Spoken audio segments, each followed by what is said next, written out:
Actuel Media filɛbaga cɛ ni muso Mali kɔnɔ Mali kɔ kan aw ni ɲankuma aw bisimila ka jamukan kɛnɛ kan n'o ye le grain de la presse le grain de la presse o ye jamukan ye min bɛ kumada di an balima kunnafonidilaw ma walasa cogo min na u bɛ se ka kuma dɔgɔkun kunnafoniw kan bi an bɛna an da don dɔgɔkun kunnafoniba fila la n'o dɔ ye affaire de vocale min bɛ sen na ni Umar Mariko tɔgɔ b'o la ni a yɛrɛ minɛna ka taa kaso la an bɛna an da don o la dɔɔni hali n'an tɛna an da don f'a kɔnɔna na an bɛna kuma fɛnɛ attaque min kɛra Sonko ani Imam bɔra ka kuma minnu fɔ o attaque kan an bɛna kuma o fɛnɛ kan walasa ka kuma ni kunnafoniba fila kan ani journaliste fila bolo bɛ ɲɔgɔn bolo o dɔ ye Kureshi Sise ka bɔ Mali Tribune na ani Umar Keyita ka bɔ radio Capital la Kureshi i ni su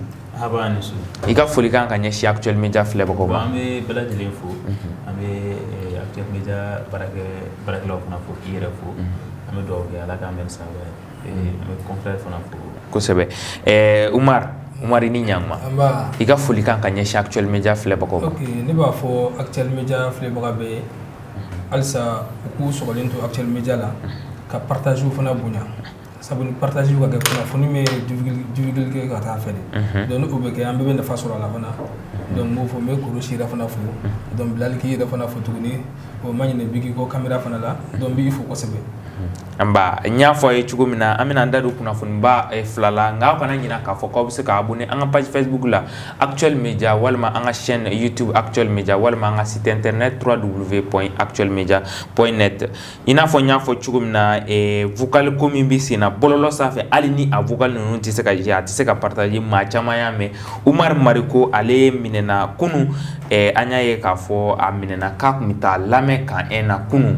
a n'a ka mɔgɔ caman taara yen nka a labanna ka kɛ garde à vue ye fo ka n'a laban ka kɛ mandat de dépôt ye ani mɔgɔ wɛrɛ dɔw minɛna nka Kureshi e ni information ye cogo di e ni furugufurugu ye cogo di sabu ka d'a kan dɔgɔkun tɛmɛnen an kun y'a ye k'a fɔ ko premier ministre yɛrɛ ta dɔw de kuma kun bɛ sen na n'o de wolola n na.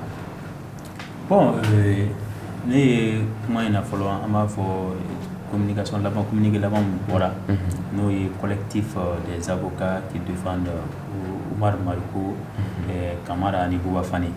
ni a collectif ɲɛmɔgɔya dilen don Mamadu Ismail Konate ma ancien ministre de la justice a y'u wele kun fɔ c'est-à-dire k'u welela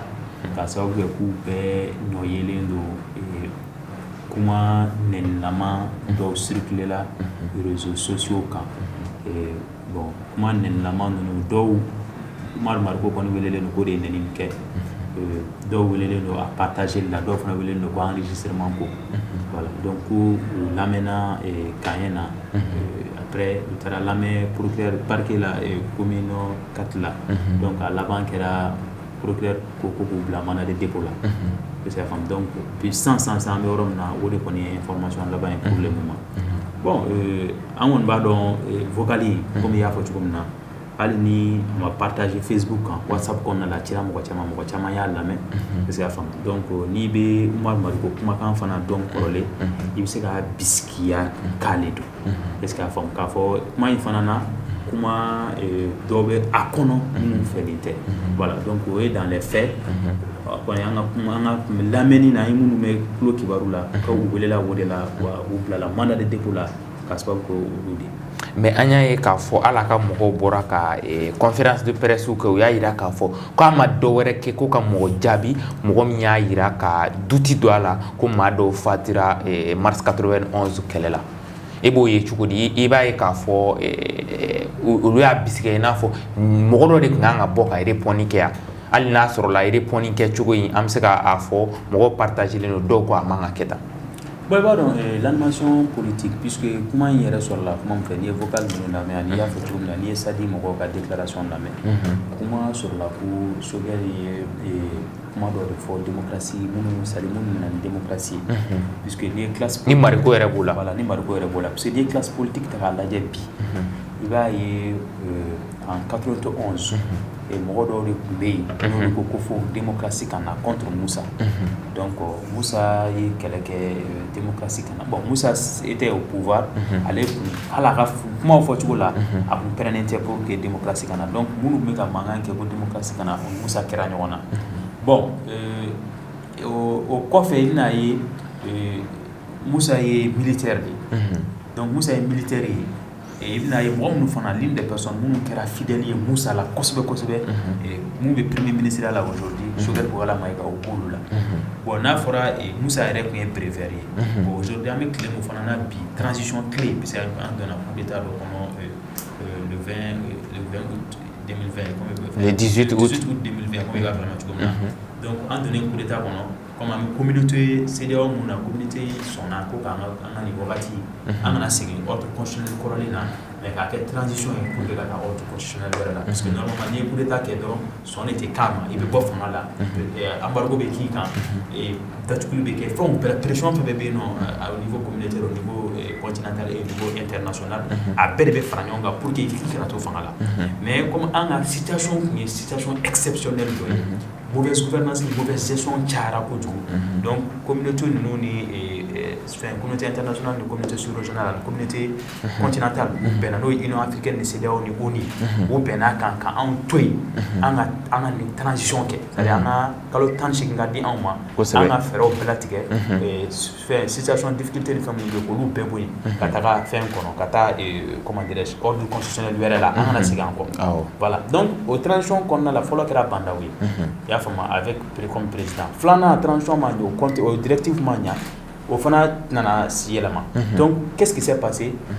Moussa ka am se ka fo bi Moussa crève mo de fanga la bon ni Chogali to ko kuma la ka kuma jugu do fo démocrate ma ka fo ko e uma foi ke fo ka groupe de modoni créer ka groupe nu fana ke ba fo fin ni groupe do al nasro mo ko chama mo kuma fo kare kono voilà al nasro voilà puisque beniga fait do comme nous on le dit ni ay fin frère qu'on mania démocratie la no kun kera dictature yo chaka tum ko so be quoi donc Chogali au fo bon mo chama ya jabi amaro voix chama na ajabira est-ce qu'il y a un bamba donc vocal mon fonacable il faut que moi marque de vocal puisque moi pour le moment jusqu'à présent je n'ai pas de certificat scientifique ou bien d'avis qu'il faut KRS son akalama au prévu tembulo ma mais juge la ma mais communiquer la KRS koko avocat le do ama certificat scientifique fana ibumba irakado donc jusqu'à présent ne ko na fan fait ama fo vocali mumi ka fo ka aledo vocali me ka mun fo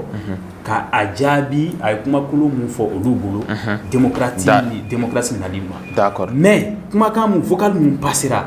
a vocal beta labani kuma muyi problème be o kuma de la puisque il y a que nyenga opinion dit mais yi ka opinion dit ni kuma mun fana puisque opinion ni kuma tikili mais ça fait yi ka opinion e ka fele mais e be kuma mun te ki ka opinion dit est-ce que opinion me dans kari sharia sunna sharia do lawa no et peut-être code pénal ou bien en a fait sharia bulu bouquin pour sharia gafe chama be no bon procureur de yaye kaka ni kuma yi ka abe shandan kari anga sharia do la no code pénal nous ya taka blanc un jour qu'on a là bon c'est à voir procureur ka qualificatif ani na ko sera tribunal la instruction wakati nous ni jugement wakati anu au qualificatif fana be se ka fonyo est-ce qu'il a fond bon comment il trouvera que doni peut-être ni entraîner femme d'accord ko sebe kureshi Umar Keita e mineni nye chugodi sabuka daka doko ko justice ya ka barake doko ko acharnement politique de doko ko aminena arbitrairement no sadi mo were ok merci nga foli ke tukuni ne be afoko amise kan sinsin femi kan watila o ye madame Magane maître Mariam o yere aka avocati o ye min fo suro mine kun kera neni kun ye no ni mine likera o ye ko ayere fara ka en clean kono ye ka ko tiere la akunga ni kuma yi akunga la nyini kunteni la nyini kunteni ni ka foko abuka sukal ne ntugo modeli na o kuma bora contexte kono abora ka contexte kono la nyini kono na boro kono na mais o kunta ka la nyini fana bon maintenant ale ko tuguni ko ga ko fugari ya tere ama ka foka srante mais akoni ni pon tugo la ta et puis ale ya nyini tuguni al ni siga fo biseka ke ko kuma ɲɔgɔn fɛ yasa ni ko in ka se ka bila donc o yɔrɔ la o bɛ danaya dɔ di ne ma danaya min ni ne bɛ se k'a fɔ ko tiɲɛ yɛrɛ la ko Mariko kumakan don vocal ye sɔsɔli tɛ a la bilen sabu ni i ka avocat ye nin fɔ nin cogo la tan kuma t'a la ni maa bɛ se ka ban kuma ma tuguni o ye n ka prévu fɔlɔ ye ni sinsin fɛn fɔlɔ min kan bon filanan ye jumɛn ye ni a ka parti sadi secrétaire politique Babaru Babaru y'a yira fana a ka o fɛn na ne yɛrɛ a filmé kunu nka m'a dɔn k'a fɔ k'a ɲɛci tun bɛ se ka kɛ yan ta nka Babaru y'a yira k'a fɔ ko tiɲɛ yɛrɛ la fɛn minnu kɛra nin ye ale ka kuma la a ma dɔwɛrɛ kɛ Sogɛl yɛrɛ pɔnni kɔni na sabu Sogɛl yɛrɛ fana ye fɛn dɔ fɔ sɔnni an k'an gulon nin na an k'an gulon fɔlɔ ni o ye Sogɛl ye min fɔ 91 mɔgɔw ma olu minnu kɛra sababu ka démocratie la don jamana in kɔnɔna la donc an k'an gulon o la fɔlɔ bon ne kɔni ka faamu na sɔnni an ka an gulon nin bɛɛ la fɔlɔ ne bɛ jalaki fɔlɔ dɔ de bin jɔnni kan ne jalaki fɔlɔ bin Mariko yɛrɛ kan fɔlɔ tiɲɛ tiɲɛ yɛrɛ la nɛni n'i y'an ka taabolo kɔrɔ lajɛ nɛni y'a cɛman ye nɛni kɛra fɛn min cɛman ye nka côté filanan min bɛ yen ni bɛ se ka n ka hakilina di o kan sariya ne tɛ se ka kuma sariyatigiw nɔ la wagati min na Mariko yɛrɛ fana jɛnna n'a ye ko tiɲɛ na sariya filɛ nin ye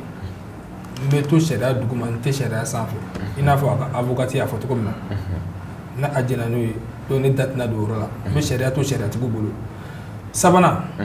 bɛ se ka min fana fɔ tuguni o ye n yɛrɛ ka hakilina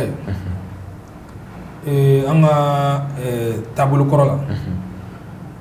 hali ni denmisɛnnin ye nɛni k'i kɛrɛfɛ an b'i lagosi a lagosi ka bɔ a da yɔrɔnin kelen nka ni maakɔrɔ y'a kɛ o fana ye fɛn wɛrɛ tuguni maa min fana tila k'i ɲɛsin tuguni n b'a fɛ ka jamana ta walima n bɛ fɛ ka communauté dɔ ta k'a ka taabolo falen fɛn dɔ bɛ n'i yera la fɛn cɛ ɲuman tɛ donc o yɔrɔ ne bɛ ale jalaki o sira fɛ kosɛbɛ mais k'a fɔ fana an bɛ ka taa taabolo min kan nin taabolo in an bɛ a ɲini Sogɛl fana fɛ a ka jisumani k'a koliji la ka n dalen b'a la tagalen ɲɛfɛ an bɛna se u ma fana quoi. D'accord mais e bolo mun de nana ni nin vocal ninnu bɔbɔli ye sabu ka da k'a kun tɛ ka kɛ nka sisan vocaliw bɛ ka bɔ appels enregistrements bɛ ka bɔ mun de bɛ ka na ni nin ye walima jɔn de b'a kɔfɛ e bolo. Bon n bɛ segin ka na fo duguma dɔɔni vocal ninnu bɔli ko ninnu parce que fɔlɔ sariya tun tɛ an bolo sariya min bɛ bɔlɔlɔ sanfɛla n'o ye réseau social ninnu ye olu kɛlɛ kɛ o sariya tun tɛ yen nka nin wagati an y'a ye IBK ka wagati minisiri dɔ tun bɛ yen ko Salif Traoré sécurité intérieure ale y'i cɛsiri o sariya sɛbɛnni ko la kosɛbɛ o sariya ninnu ka sɛbɛnni kɔfɛ an nana ye tuguni maa min sera ka olu don ba la o ye Touré ye communicate procureur ale mitilen ka bɔ Buguni ka se yan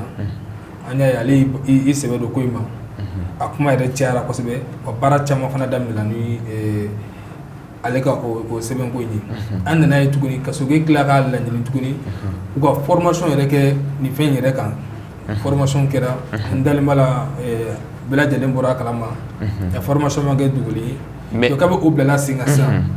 o de nana ni nin fɛn ninnu kɛlɛli ye k'a fɔ fana parce que kɛlɛ in ye dakun dɔ kan dɔw ta ye fɛn dɔ kɛra ka tɛmɛ o bɛ n kɔnɔ n b'o labɔ donc u bɛ ɲɔgɔn kɛlɛ ni o fana sira ye sabu o fana c'est un jeu politique donc o bɛɛ b'a ko kɔnɔna la tagalen ɲɛfɛ an bɛ se ka walawalali dɔ sɔrɔ. D'accord Kureshi e bolo mun de nana ni vocal bɔbɔli ye sisan nɔ k'a caya hali n'a sɔrɔla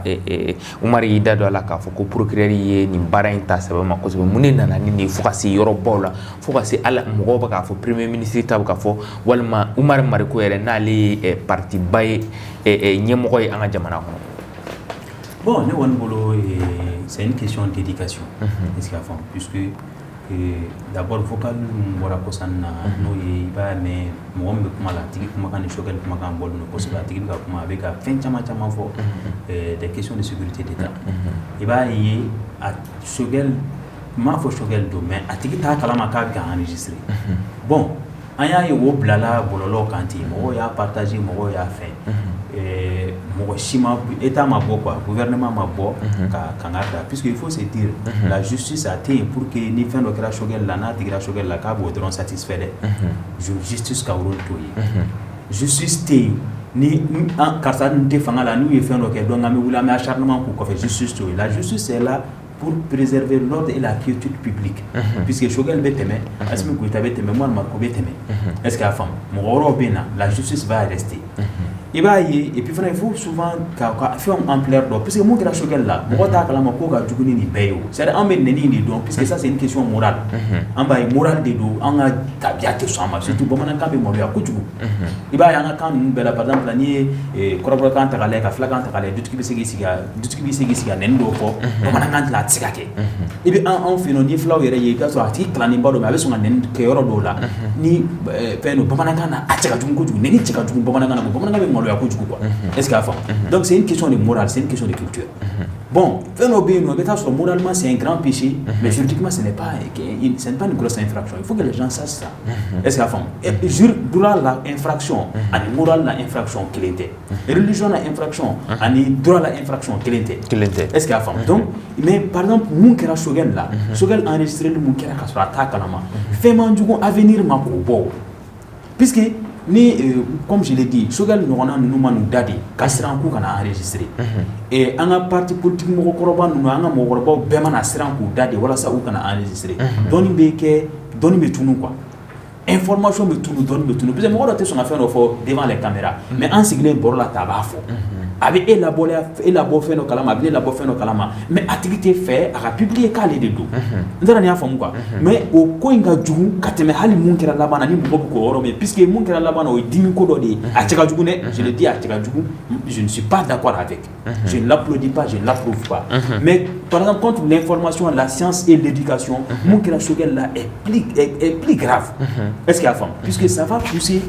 à ce que encore nous n'entendons dans ce moment nous ko kalama nous ma ka onyena ou ba kuma désormais et aliste pas egi militali tonton fait no ki inana politique meka boroge parce que si ni ani ene nous ma boroge nous ma anye politiquement nous ma anye kalana nous ma anye kodona na anu lu ma siga kuma te fendo bon no lu sera na kute kuma nganu enregistrer d'accord atika problème yo o be sanu ka donu yo be sanu ka kodon yi anu fe mun keru nyina o be sana yo kono donc c'est très aka jugu jeunesse ma koju donc les boulot éducation codée. Est-ce qu'il y a fond puisque moi je le dis, ce n'est pas pour me flatter. Il y a ni la harachenete na mo enregistré ta kalama. Est-ce qu'il y a fond je peux pas. Ne tu sais qui est enregistré quand là ko bla bololo sans fait et ta kalama. Sans ton accord, ne bolo éducation codée. Bon, oui, mon kera Shogel là. Mon kera Omar Markola comme tu as fait comme na aller confirmation de calé donc on va partir sur cette base puisque avocat est pour calé du dos parce que moi j'aime pas aussi dévancer la justice devant qui a fait culpabilité donc puisque il va donc à cause voilà. Donc et puisque ni fait nadje Omar Markola ka kuma tu comme ne va donc ni mega vocal donné blanc groupe donné est-ce qu'il y a femme ou bien moi dorima avec la proposition d'ore qui a ni kuma labana soutien na ga supporta ka ta kuma do fo muma nga fa nga tabia konna la donc allez ma d'abord Charlie kama quoi il va y la personne n'avait pas intention ka fo kale be ni neni ke puisque ne re fana l'article no ko la woni jega kuma na ne re fana hafi nay Omar Marko n'allait jamais faire exprès ka Shogel neni ko tiebo ko be ko Shogel ko be mais je parie que anga éducation tisuko ke est-ce qu'il y a femme oui. Donc avec la fin qui a wakati muna ale ma d'abord ni kama bon mo yo otigita otigika kuma ta ko labo ni bolo sharia kan nyeshi ko tigi de nyini kosobe ani munu ya partager ale mu ya ke d'abord ale sarade puisque mo mi bonya mo mi yi koroma nyoy ou bien mo mi yi je nyoy e sor la e bugo ne no tigi to kalama e koni hal ni fema ko tigi la o tigi sara anga tabia koni na est-ce que la femme donc déjà la personne est aussi victime puisque qui a enregistrement de vocal de sans ton apport a publié tu es d'abord victime Omar Marko là juridiquement Omar Marko est d'abord victime mais par contre Shogel est aussi victime de Omar Marko mais sur quel plan est-ce que Shogel ka Omar Marko neni inte privé de kono est-ce que ama neni privé de kono hal na publier avec intention de publication est-ce qu'il y a femme donc c'est il va faire un compte paramétrique kelen ko jugu d'accord mais ebi mu fo sadi mo kele ka ira ka fo ko ne réponse drone est-ce que il va bisikia ka fo ko kuma min fene forani ko Shogel yo fo al na sur la juridiquement ça ne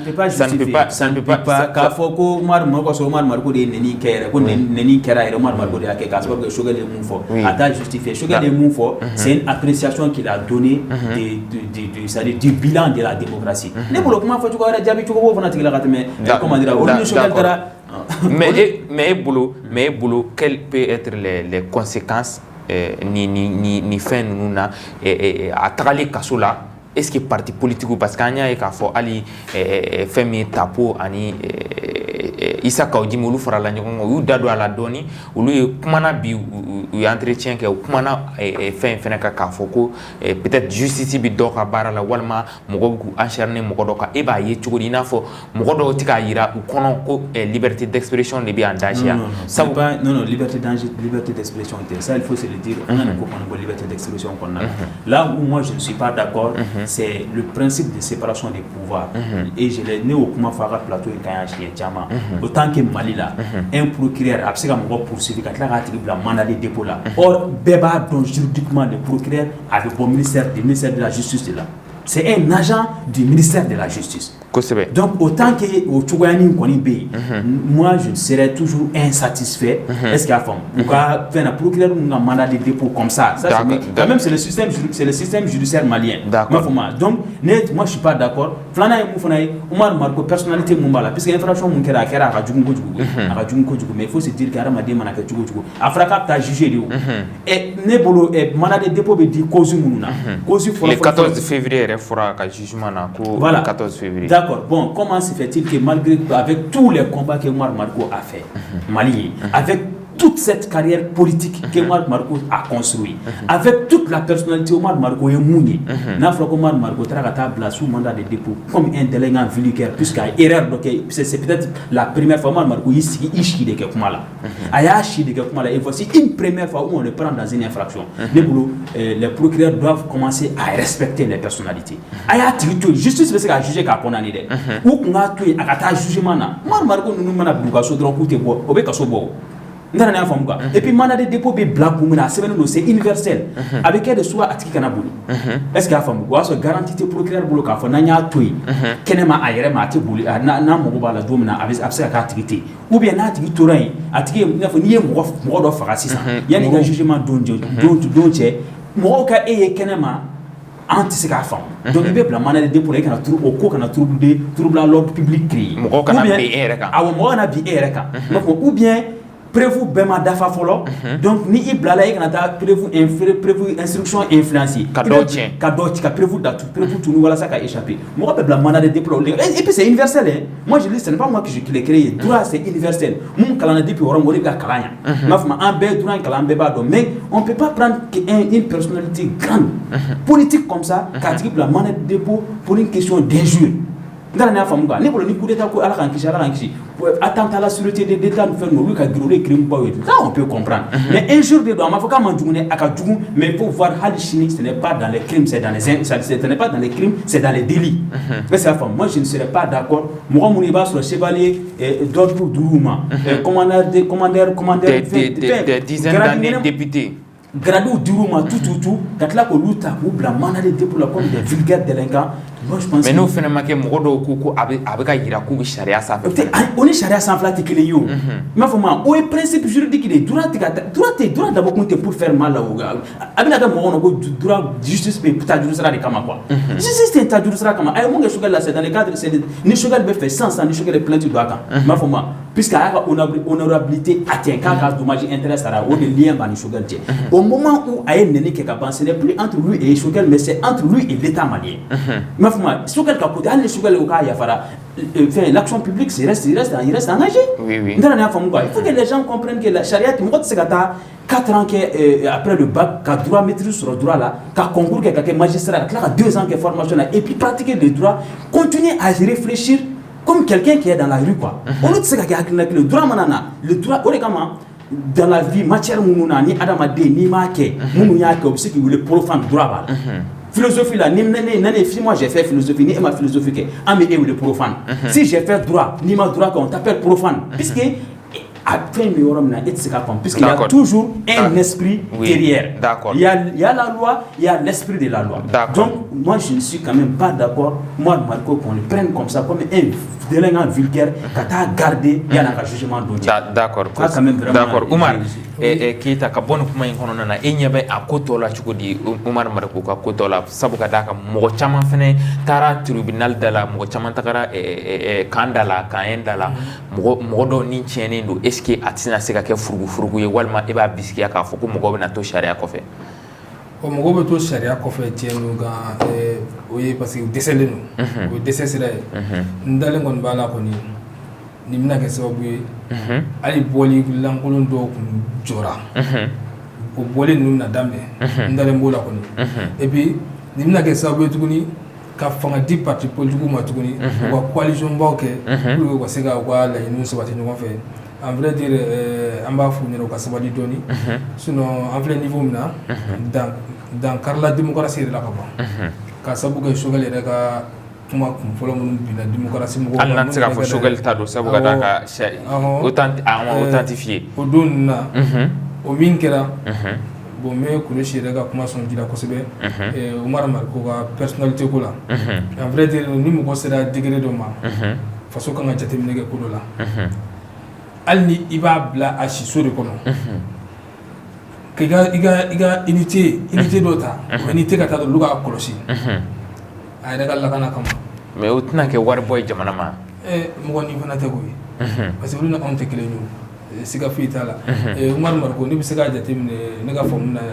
ale yɛrɛ ka lutte sociale yɛrɛ ne b'a jateminɛ dans les années 77 78 ninnu parce que kabi Cabral ninnu bɛ yen nɔ a fitinin bɛ lycée la olu bɛ NSP ni fɛnw na Cɛbilen Dramé ale ka waati bɛnna ni Cɛbilen Dramé kelen olu de bɛ a don INEM ɲɛmɔgɔya la o Cɛbilen Dramé kelen u ko o bɔ yen nɔ en 18 février 80 ko o bɔ yen nɔ ka Cabral sigi Cabral ye baara kɛ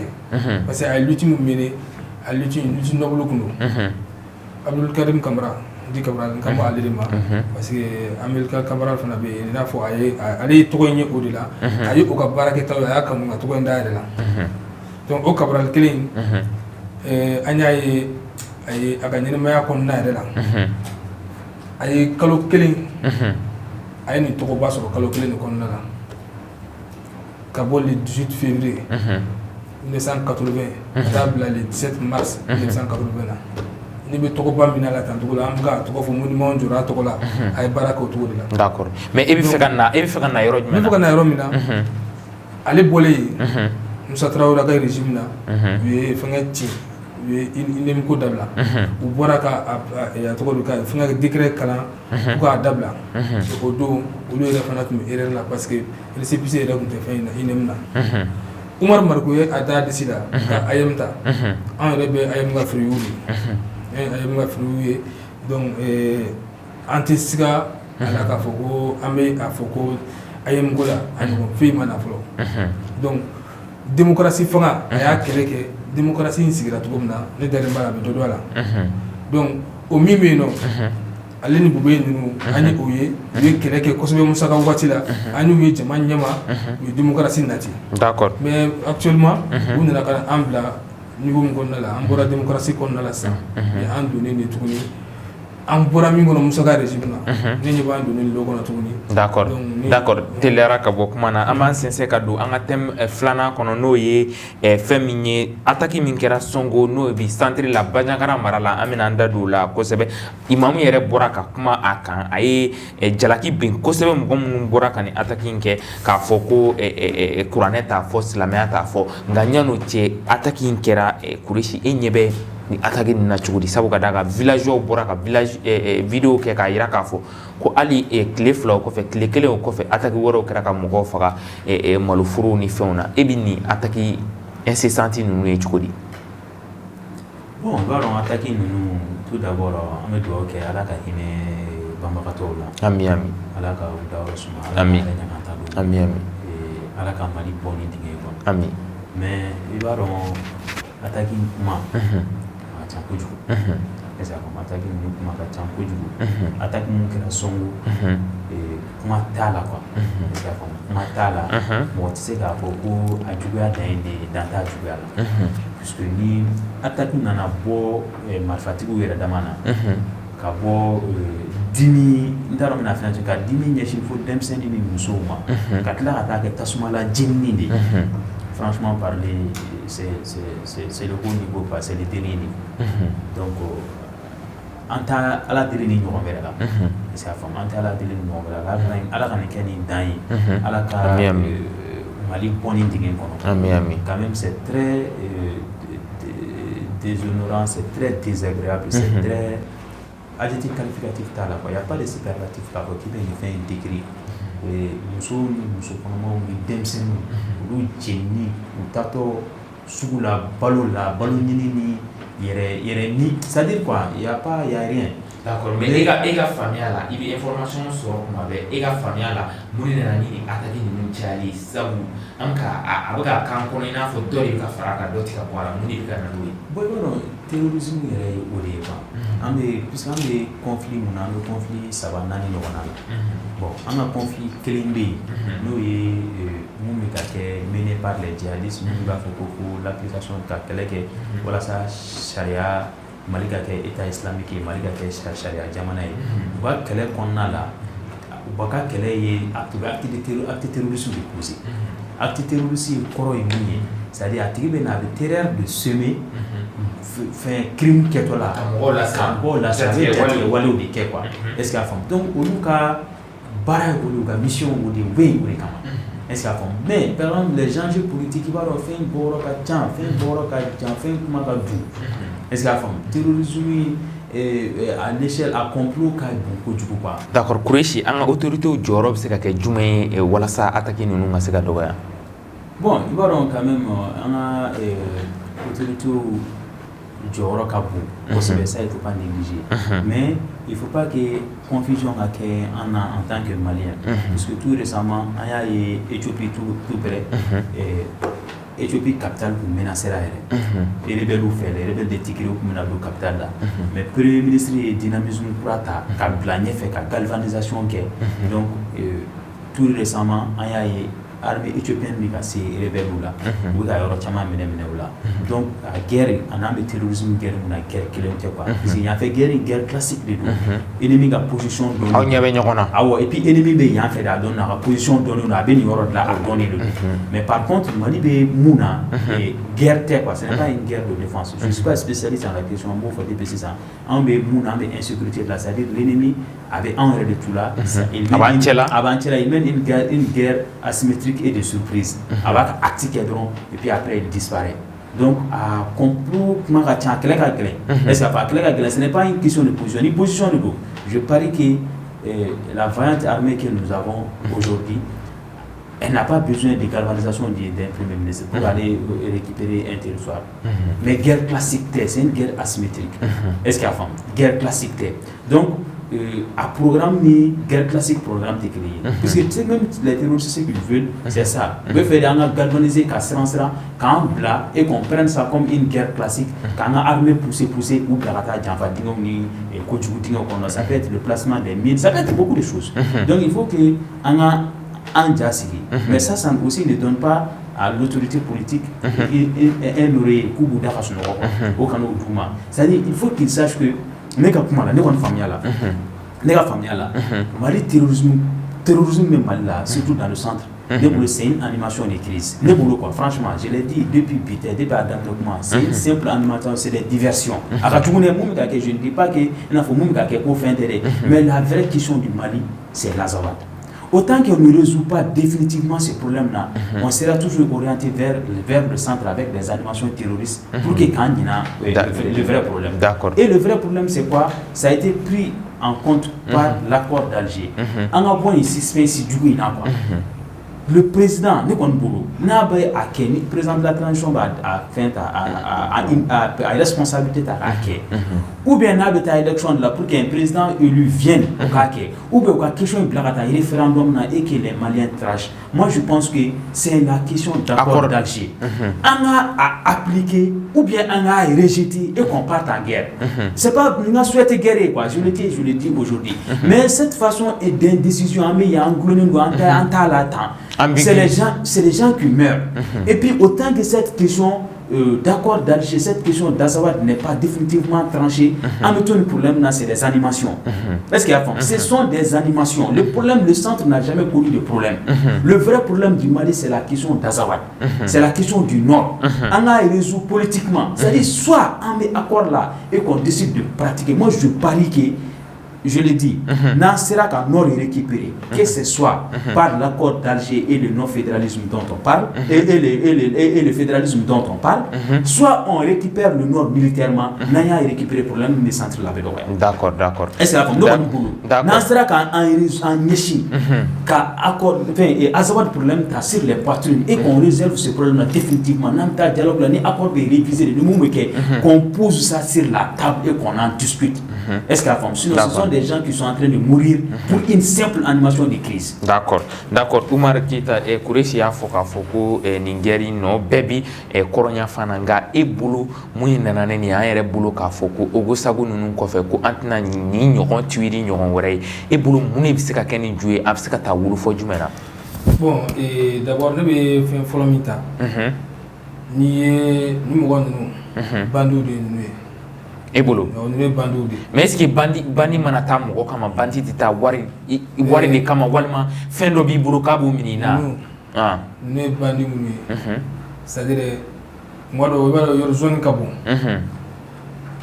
oye ne ka analyser wakati do ba ye ka fo ni srenga ni srat ni ko mo be ni srat de kam ga bandi ni ba fa ka teme nu ga marama fendo walma bu fa ka teme nu ga drogu doye ni o fasugulu la ka chala I b'a sɔrɔ bina bɔ wali ka yangaw sadeka yangaw propro fo ka tabe yalla bodo to be yalla tout bulu fi fon propro donc no kɛra ñan côté la amina yeko donc maintenant ngom kan ka ta le système bleu be ñan côté la au plan ne o kon ni ka jate folo boro ka ko jate flana mu fane mo o jalagi rabbi ama autorité kan tiens ka fo anya me ko avion de surveillance ube nous bébé ka tila ka ye an ye vidéo min ye ka vidéo min lamɛ enclos la ali conférence de presse fora ko a fora an autorité ye k'u mɛnna ka sɔrɔ u mana mɔgɔ caman ye jalaki caman be u kan e bolo aw se ka bɔ mun de la bon kuma dɔ la ne b'o bɔ information dibagaw parce que wagati dɔ information bɛ ɲɔgɔn kɔ kari e bɛ weleli kɛ mais bɛɛ b'a fɔ i ta fɔcogo la parce que kuma dɔ la fana an jeunes fana problème belebele b'a an na an bɛɛ b'a fɛ an k'a tɔgɔ de ta kulu bɛɛ b'a fɛ k'a tɔgɔ ta donc o problème ye kosɛbɛ donc ni o cas ninnu ni o tora ka sɔn u la il faut attendre u ka se ka sɛgɛsɛgɛli baara fanga bonya kosɛbɛ ka sɔrɔ ka baara in daminɛ o ye militaire ka sira ye nka n'i y'a ni avion ko kuma fɔ ou bien hélico kumaw bɛ na n'a ma ɲɛ k'a fɔ ala ye o dɔw don an garisɛgɛ la ka ban weleli mana kɛ togo o togo an man tɛ k'a fɔ k'an bɛ 7 heures 10 heures de temps i n'a fɔ u ka jeunesse président y'a fɔ cogo min na o heure hakɛya bɛɛ ka kɛ k'a sɔrɔ avion ma taa munumunu sanfɛ yen fana walima o k'a sɔrɔ hélico ma taa munumunu tiɲɛ yɛrɛ la o fana o cɛ man ɲi kosɛbɛ donc nafa tɛ kɛ avion ninnu n'an bolo an ye président minnu kɛlɛ an ye minnu kɛlɛ ka bɔ yen k'u ka régime man ɲi donc o mɔgɔ kelenw olu bɛ o ɲɔgɔnna kelen fana ladege de donc an bɛ o kangari belebele dɔw fana ye u ka to ka bɔ ka taa d'accord an y'a ye k'a fɔ Bandiagara maa caman y'a yira fana k'olu bɛ taa désobéissance civile la ni lakana ma sabati e b'o ye cogo di bon o k'a kɛ a ka di ne ye a ka di ne ye mun b'a fɔ a ka di ne ye ka da mun kan n'i bɛ nin mɔgɔ ninnu na ni sɔngɔ sara ninnu tɛ kɔ a la fo ka n'a kɛ état dɛsɛra don min na u ka mara kɔrɔ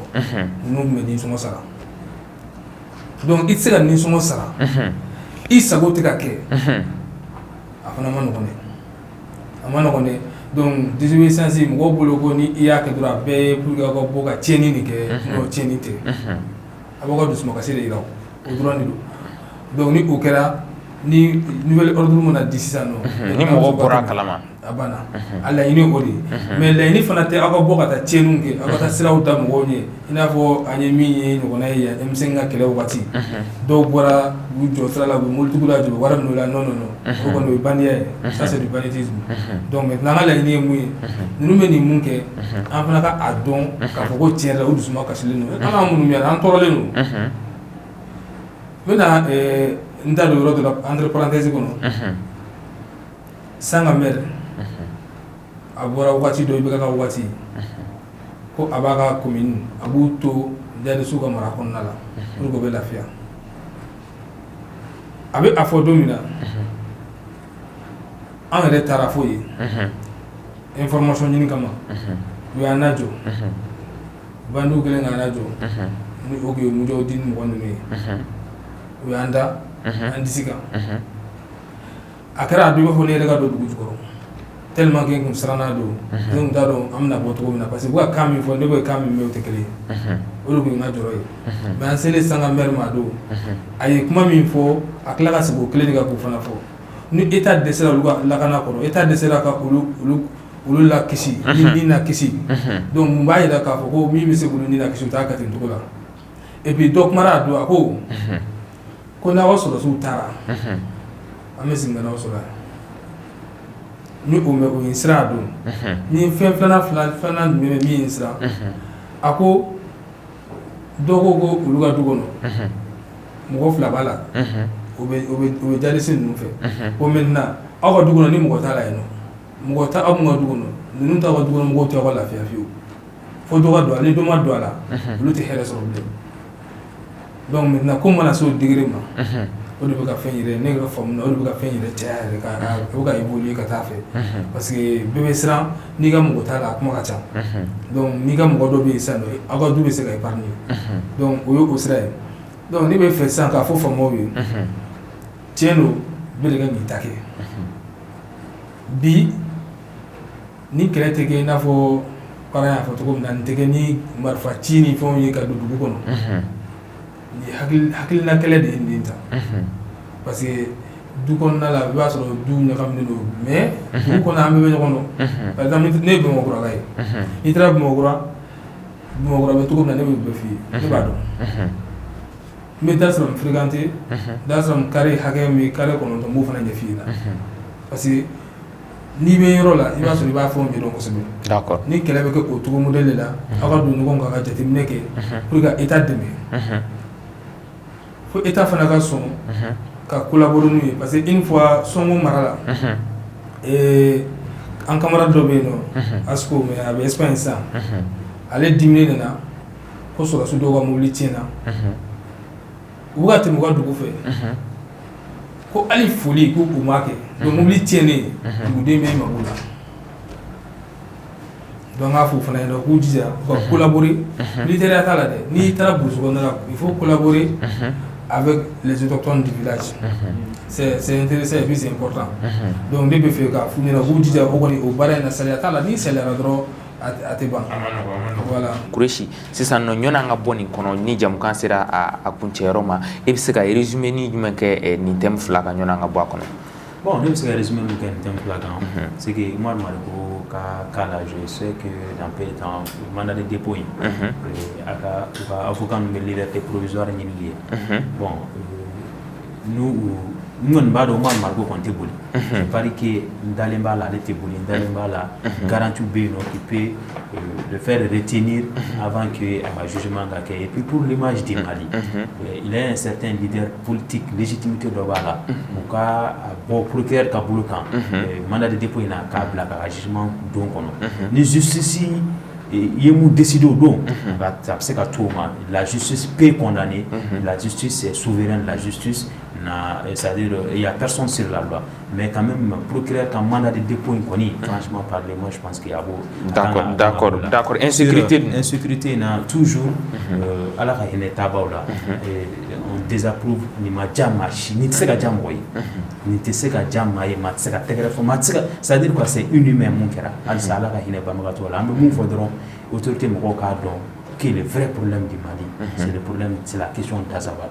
On a on résout une bonne fois pour toutes. Et puis le reste des choses, je parie que nous on résout là. Et quand c'est là éternellement si, même quand on fait terrorisme, tu as fait djihadisme, qui a fait le épi. Donc voilà, on a l'anima dans la ibesa. Il donne la ibesa, il m'a donné la ibesa. Donc puisque tout bébé a la même casse là, toutes les familles, je ne qui a décliné, sinon il y a fait que mes familles étaient là. Est-ce qu'il y a femme bon a sera dɔ la u y'a kɛ yɔrɔ dɔw la u y'a ta communautairement ka siya dɔw dɔrɔn ta yɔrɔ dɔw la u y'a ta c'est à dire fɛn ka ca donc ils sont un peu en avance sur nous mais comment nous aussi être en avance sur eux an ka fɛrɛ kɛ état bɛ segin cogo min na et puis il faut pas que les gens pensent que état bɛ segin ni armée de état ka segin ni élection il faut organiser vite les élections qu'on ait des vrais interlocuteurs dans les zones de crise représentants ɲɛnama parce que légitimité yɛrɛ de tɛ yen donc il faut que légitimité légalité ka fara ɲɔgɔn kan mɔgɔ kelen na et k'o finish olu ka na ni hakilinaw ye u ka miiri u ka na an ka kuma fɛn problème ye développement de fɔlɔ-fɔlɔ ye est ce que kuma filanan ye kodɔn ye sabanan c'est la sécurité d'État il faut que l'État puisse vraiment amener les moyens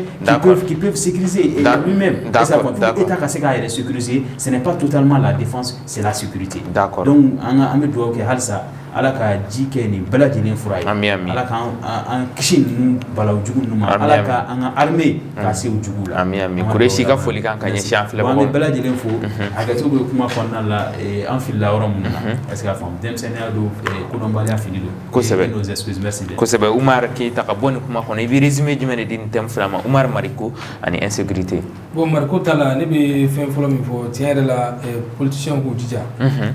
n'i y'a y'an sigilen bɛ ni so kɔnɔ yan bi jabarani na actuel média kɔnɔ parce que démocratie tun don donc an b'a fɔ bɛɛ ye u k'u jija u ka fara ɲɔgɔn kan vraiment u ka se ka démocratie an k'a lajɛ ka baara tiɲɛ kan démocratie kana tilan na an y'a ye minnu na fana an y'a ye k'a fɔ olu bɛ ka taa ni démocratie taabolo min na an k'a lajɛ an ka taa o sira fɛ nka hali ni an ma se an ka ɲɔgɔn bonya don a la d'accord an k'o don a la kosɛbɛ bon Mariko ka côté la an b'a fɔ bɛɛ ye tiɲɛna an tɛ bɔli ɲini mɔgɔ fɛ fɔlɔ nin cogo la ka bɔ ka tiɲɛni lase faso ma an bɛ période min na c'est pas le moment donc an b'a fɔ i n'a fɔ Kureshi y'a fɔ cogo min na vraiment nin yɛrɛ nin diyara ne ye kosɛbɛ u ka a labila n'a labilala n'a ka jugement don de sera u k'a fɔ a ka taa jugement na o kɔni ne ka hakilina ye kɔni o la parce que ne dalen b'a la i n'a fɔ Isa Kawuji ta kɛra cogo min na merci ne kɔni b'a dɔn mɔgɔ min don mɔgɔ min don c'est à dire ne n'a ka jɛ de bi jɛ dɛ n b'a dɔn mɔgɔ min don boliko kuma kɔni t'a la d'accord donc o ye pour que ka kuma laban ka bɔ n'o ye insécurité ta ye insécurité oui sɔngo attaque kan sɔngo ta donc o kɔni toujours n bɛ to n ka kuma kan ne kɔni bɛ État de jalaki kuma bɛɛ nin yɔrɔ ninnu na donc n b'a fɔ État ɲɛna k'i jɔ a jɔyɔrɔ la u ka u teliya parce que n'i y'a jateminɛ nin waati laban État ka kuma de ka ca walayi u ka kuma ka ca n'u ka baarakɛta ye donc maintenant u ka segin ka na ka baara kɛ kuma kɔrɔ i ye Toma Sankara ye kumara c'est vrai a tun bɛ kuma min na a bɛ ka baara k'a senkɔrɔ donc maintenant ne mɔgɔ u b'o o de la o de y'a to kuma caman hali ne ka publication na a bɛ kɛ mɔgɔw ɲɛna n bɛ ka Choguel jalaki jalakili yɔrɔ c'est à dire o ye nin de ye ne b'a fɛ dɔrɔn mɔgɔw ka fɛ critique de don an ka yɛlɛma ka se ka kɛ parce que façon y'an bɛɛ de tɛ a tɛ se ka bin an bɛɛ ɲɛna quoi donc maintenant critique de don dɔrɔn u ka faamuyali kɛ sinon juguya tɛ an tɛ mɔgɔ contrôler i ka foli kan ka ɲɛsin actuel média filɛbagaw ma actuel média filɛbagaw ne b'a fɔ ɲɛna a y'aw jija kosɛbɛ maa minnu b'a kan a ka partage caya bon minnu yɛrɛ t'a kan a ye abonnement ko caya donc n'a bɛ abonné o b'a to a bɛ se ka fɛnw fana kunnafoni sɔrɔ kosɛbɛ wagati kɛrɛnkɛrɛnnenw na kunnafoniw bɛ labila an b'o kɔni ɲini bɛɛ fɛ